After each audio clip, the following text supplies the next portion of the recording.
ఎన్నికల తర్వాత ఇక్కడ ఆంధ్రప్రదేశ్ రాష్ట్రంలో ఉండడం, తెలుగుదేశం పార్టీ అడ్రస్ గల్లంత అవుతుంది అందరికీ తెలుసు. ఈ పరిస్థితుల్లో వర్గాల్ని రెచ్చగొట్టాలా, కులాన్ని రెచ్చగొట్టాలా, పెత్తందాలని రెచ్చగొట్టాలని చెప్పేసి ఎన్నికల్లో పన్నానికి పని చంద్రబాబు నాయుడికి ప్రజలు సరైన తీర్పునివ్వబోతా ఉన్నారు. చంద్రబాబు నాయుడిని దయచేసి మీరు నమ్ముకుంటే మీ గోతులో మీరే పడతారు. ఈరోజు మీకు చెప్తా ఉన్నాను, చంద్రబాబు నాయుడు అనేవాడు రేపు ఉండడు. తెలుగుదేశం పార్టీ అడ్రస్ గల్లంతైపోయింది. మీరు చంద్రబాబు నాయుడిని నమ్ముకొని దాళ్ళకి మీరు గల పురికొలిపితే రేపు ప్రజలు మీకు తగిన శాస్తి చేస్తారని చెప్పేసి తెలుగుదేశం పార్టీ వాళ్ళకి హెచ్చరిక చేస్తా ఉన్నా. మీ ఆలోచన విధానం మార్చుకోండి. ఇది ప్రజాస్వామ్యం. ప్రజాస్వామ్యంలో ప్రజలు స్వేచ్ఛగా ఓటు వేస్తారు. ఆల్రెడీ ఓటు వేశారు. ఓటు వేయక ముందు ప్రేరేపించారు. ఓటు వేసిన తర్వాత వాళ్ళ మీద దాడులు చేస్తూ ఉన్నారు.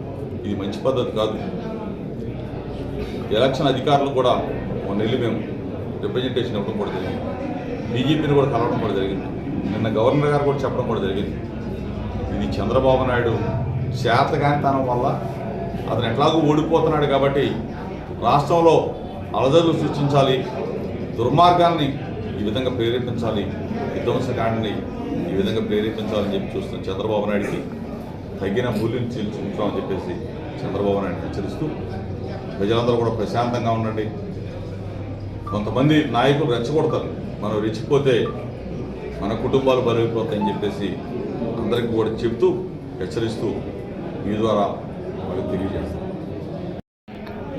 చంద్రబాబు నాయుడు ఎన్నికల ప్రక్రియ మొదల దగ్గర నుంచి కూడా రాష్ట్రంలో అరాచకం సృష్టించాలని, విధ్వంసానికి తెర లేపాలి అనే ఉద్దేశంతో వాళ్ళ నాయకులను కానీ కార్యకర్తలను కానీ రెచ్చగొడుతూ అదే పందాలో దాడులు చేస్తూ విధ్వంసానికి రచన చేస్తూ ఈరోజు ఎన్నడూ లేనంతగా, ఇంతకుముందు కూడా ఎన్నికలు జరిగినాయి, అంతకుముందు ఎప్పుడు కూడా ఇటువంటి పరిస్థితులు ఉత్పన్నం కాల.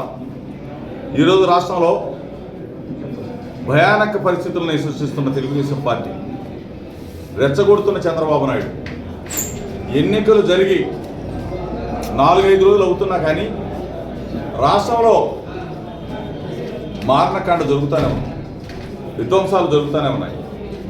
దీనికి సృష్టికర్త చంద్రబాబు నాయుడే. ఈ అల్లాలకు ఆద్యుడు కానివ్వండి, ఎక్కడ ఏ విధంగా గొడవలు పెట్టాలి, ఎవరిని రెచ్చగొట్టాలి, ఎవరితో దాడులు చేయించాలని చెప్పేసి ఆలోచనతో ముందుగానే కుట్రలు పన్నుతా ఉన్నాడు. అమాయక ప్రజల్ని బలి తీసుకుంటా ఉన్నాడు. పల్నాడు అవ్వచ్చు, రాయలసీమలో కొన్ని ప్రాంతాల్లో అవ్వచ్చు, మనం నిత్యం చూస్తూ ఉన్నాం. చంద్రబాబు నాయుడు చేసే దుర్మార్గపు రాజకీయ క్రియల వల్ల ఈరోజు రాష్ట్రం రావణ కష్టంలాగా మారింది.